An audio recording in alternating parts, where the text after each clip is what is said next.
Okay, so hit the likes button if you agree with this. We're not all teachers or students, but we sure can learn and we can teach as well the things that we've learned. So when it comes down to two people, let's say having an argument, okay? And one person understands that going within and asking themselves certain questions as to why they're triggered by something is very important. It's crucial in developing, especially your emotional state and your feelings and everything that comes with it. Understanding that's very important as to why you're triggered in a certain way, like where it's coming from, when you first had that experience, when, like, how old were you and how you felt at the time.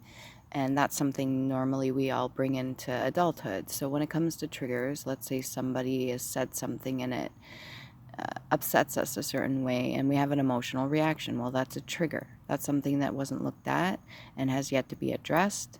And then you have to go back and do the shadow work. That's very important. And unfortunately, not everybody is prepared or ready to go through that. And definitely not everybody is taught that sort of thing or how to do that or go through that process. And it can be a painful process, but it doesn't have to be. It depends whether or not we're going to cling to an emotion. So when it comes to two people, let's say one person's doing their shadow work and it is an ongoing process. It's not something that you just do overnight and then it's done. It's a process that continues because we continue to learn and grow and develop emotionally as human beings. And then let's say the other person's triggered, but instead of wanting to do the shadow work, they choose not to, which is also a choice. It's free will. But let's say the other person that's been doing the shadow work that has a bit of an understanding about this starts to ask them questions, okay? Starts to convince them to start looking more in depth into why or analyze why they're triggered in a certain way. And so because the other person is still not willing or ready to do so, they're going to be even more defensive when it comes to the other person asking. And so that can start a lot of heated conversations and debates and stuff like that, and even sometimes arguments because of the fact that you have a person that's willing to do the work and you have another person that wants to maybe do the work but isn't ready to do so just yet. So it gets really complicated sometimes, especially when it comes to friends, family, partners, or anything like that. Ultimately, it comes down to you. You yourself are responsible for you.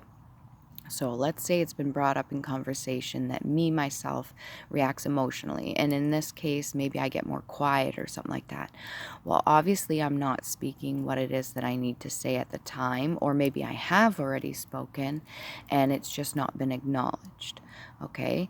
And then I need to do my hermit mode, go within, do the introspection, find out why it is I'm feeling a certain way. And maybe I'll acknowledge it, but maybe I won't. It depends. But then the other person might be triggered as well, because if you get quiet or if you get too loud and then something's not addressed, it's just going to be almost like a circle conversation or a circle argument because there's no movement there. Nothing's being learned at that moment in time. And I recently have had somebody that tells me, oh, you're not always right, but then, okay, I guess you always think you're right. Well, for one, I've never said I'm always right. That's near impossible because we all make mistakes. We're all learning. And at the other time, there's moments where I do believe that I'm in the right. I do believe that what I'm saying is valid. I have a good point.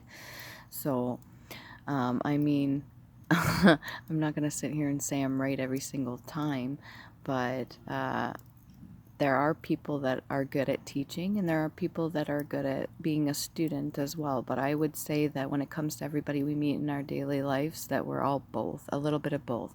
And some people have decided to make a career out of it, and other people are just going through life learning lessons or not learning lessons, or teaching others what they've learned or not teaching others what they've learned. So I don't know if you agree with this, but yeah, it can be complicated, especially when the ego gets in the way. But again, that's just something that was placed there to protect ourselves so that we don't get hurt. So when it comes to going through the process of doing any kind of shadow work or introspection and healing, it can be painful. It can be painful, which is ultimately going to cause an emotional reaction. So, however you handle your situation, the more you gain control over your emotions, the better off you're going to be, the more emotionally secure and developed you become, the easier it's going to be with handling situations. But when it comes to two people and one's willing to ask the questions and do the shadow work and the other person's not, it's going to be a little bit more complicated.